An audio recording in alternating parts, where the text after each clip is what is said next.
اعوذ باللہ من الشیطان الرجیم بسم اللہ الرحمن الرحیم۔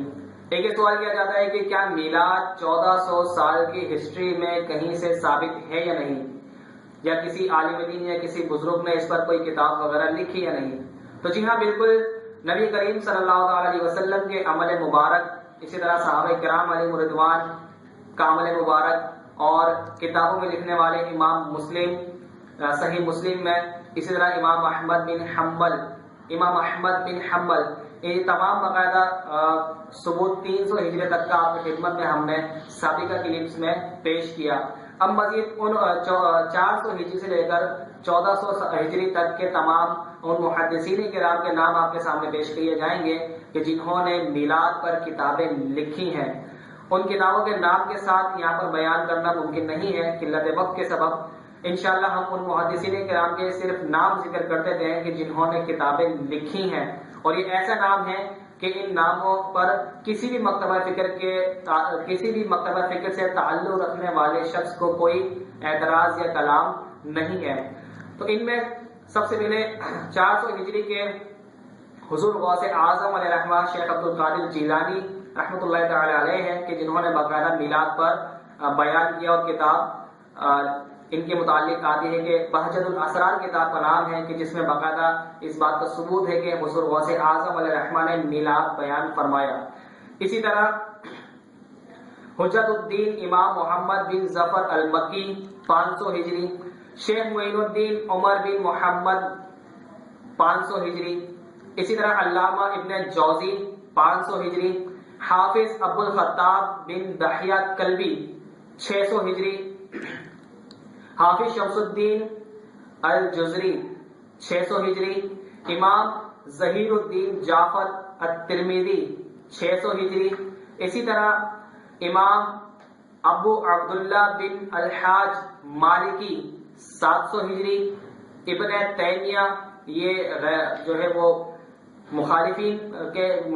کے علماء میں ہی ان کا شمار ہوتا ہے، کہ مخالفین کے اکابر میں ان کا شمار ہوتا ہے ابن تیمیہ کا، انہوں نے باقاعدہ میلاد پر کتاب لکھی۔ اسی طرح امام شمس الدین ذہبی 700 ہجری، اسی طرح امام کمال الدین 700 ہجری، امام عماد الدین ابن کثیر 700 ہجری، سلطان صلاح الدین ایوبی کے بہنوئی شاہ ابو سعید المظفر نے باقاعدہ میلاد منایا۔ اسی طرح امام برہان الدین بن جماعی 700 ہجری، اسی طرح زین الدین بن رجب الحملی 700 ہجری، اسی طرح امام ولی الدین ابو زرعہ العراقی 800 ہجری، حافظ ابن حجر اسقلانی علیہ رحمہ 800 ہجری، اسی طرح امام شمس الدین السخاوی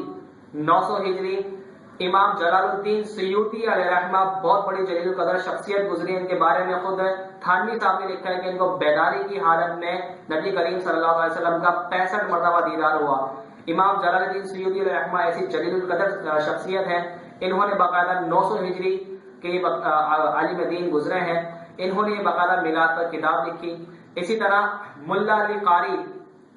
1000 ہجری، اسی طرح حضرت مجدد الف ثانی 1000 ہجری، امام محمد زرقانی 1100 ہجری، شاہ عبد الرحیم محدث دہلوی علیہ رحمہ 1100 ہجری، شاہ عبد العزیز محدث دہلوی علیہ رحمہ 1200 ہجری، شیخ عبداللہ بن محمد بن عبد الوہاب نجدی، یہ بھی جو ہے وہ غیر مقلد کے ہیں، انہوں نے باقاعدہ کتاب لکھی 1200 ہجری کے ہیں یہ۔ مولانا عبد الحی لکھنوی 1300 ہجری، نواب صدیق حسن خان بھوپالی، یہ بھی غیر مقلد، یہ بھی جو ہے وہ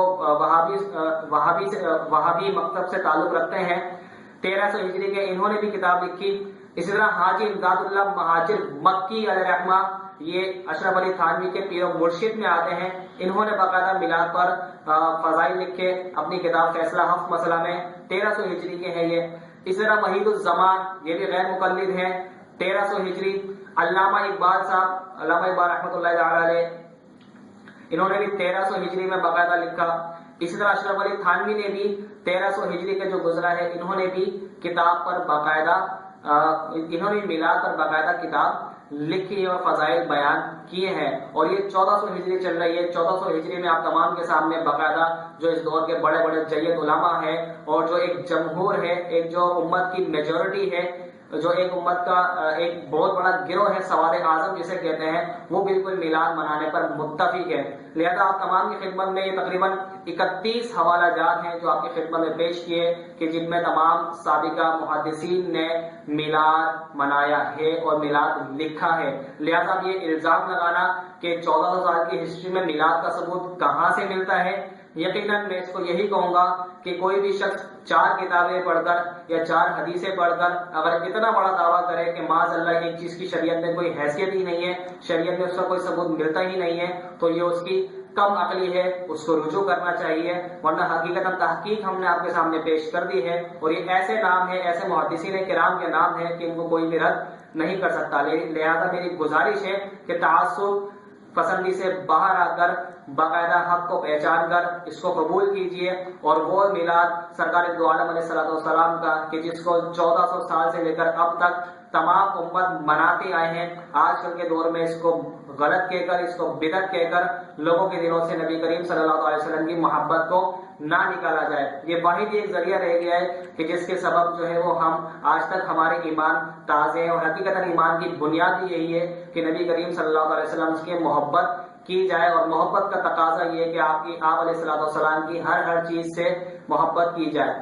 اور اس کو غلط نہ کہا جائے۔ لہذا میری گزارش ہے کہ ٹھنڈے دماغ سے ان تمام دلائل پر غور کیجئے، اور آپ بھی ہمارے ساتھ مل کر سرکار دو عالم صلی اللہ علیہ وسلم کا میلاد منائیں کہ جس کو آج تک تمام بزرگان دین نے منایا ہے۔ مزید صحیح عقائد سیکھنے اور سمجھنے کے لیے وزٹ کیجئے اور لائک کیجئے۔